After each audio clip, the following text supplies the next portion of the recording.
Oman work visa নিয়ে আপনার জন্য সত্যি দারুণ একটি সুখবর রয়েছে।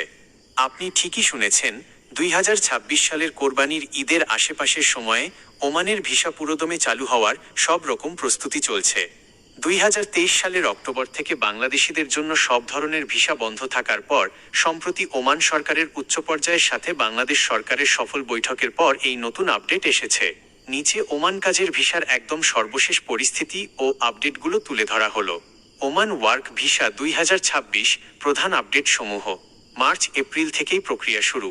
2026 সালের জানুয়ারি মাসের শেষে প্রবাসী কল্যাণ উপদেষ্টা আসিফ নজরুল এবং ওমানের শ্রমমন্ত্রী মাহাদ বিন সাইদ বিন আলী বাওয়াইনের মধ্যে রিয়াদে একটি গুরুত্বপূর্ণ বৈঠক হয়। সেখানে ওমান সরকার স্পষ্ট আশ্বাস দেয় যে 2 মাসের মধ্যে অর্থাৎ মার্চ এপ্রিলের পর থেকে তারা বাংলাদেশিদের জন্য নতুন ওয়ার্ক ভিসা দেওয়া শুরু করবে। কোরবানির ঈদের পর পুরোদমে চালুর সম্ভাবনা, অবৈধ বা আকামাবিহীন প্রবাসীদের বৈধ করার প্রক্রিয়ার কারণে নতুন ভিসা সাময়িক ধীরগতিতে ছিল।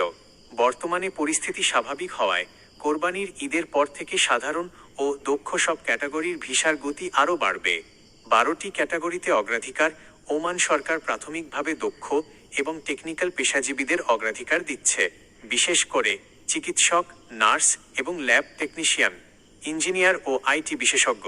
টেকনিক্যাল কাজ যেমন প্লাম্বিং, ইলেকট্রিশিয়ান, কনস্ট্রাকশন ও এগ্রিকালচারাল এক্সপার্ট। অবৈধদের জন্য সাধারণ ক্ষমা। যারা অলরেডি ওমানে আছেন এবং কাগজপত্র ঠিক নেই, তাদের কোনো জরিমানা ছাড়াই বৈধ হওয়ার বড় সুযোগ দিয়েছে ওমান সরকার। জরুরি সতর্কতা, ভিসা খোলার খবরে দালাল বা প্রতারক চক্র সক্রিয় হতে পারে।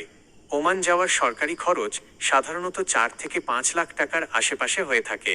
তাই যে কোনো এজেন্সিকে টাকা দেওয়ার আগে ভিসার আসল কপি অনলাইনে চেক করে নেবেন এবং সরকারি প্রবাসী কল্যাণ ব্যাংকের মাধ্যমে লেনদেনের চেষ্টা করবেন। ভিসা প্রসেসিং বা কোন কোন এজেন্সির মাধ্যমে বর্তমানে ওমানের ডিমান্ড লেটার আসছে তা নিয়ে আপনার কোনো নির্দিষ্ট প্রশ্ন আছে কি?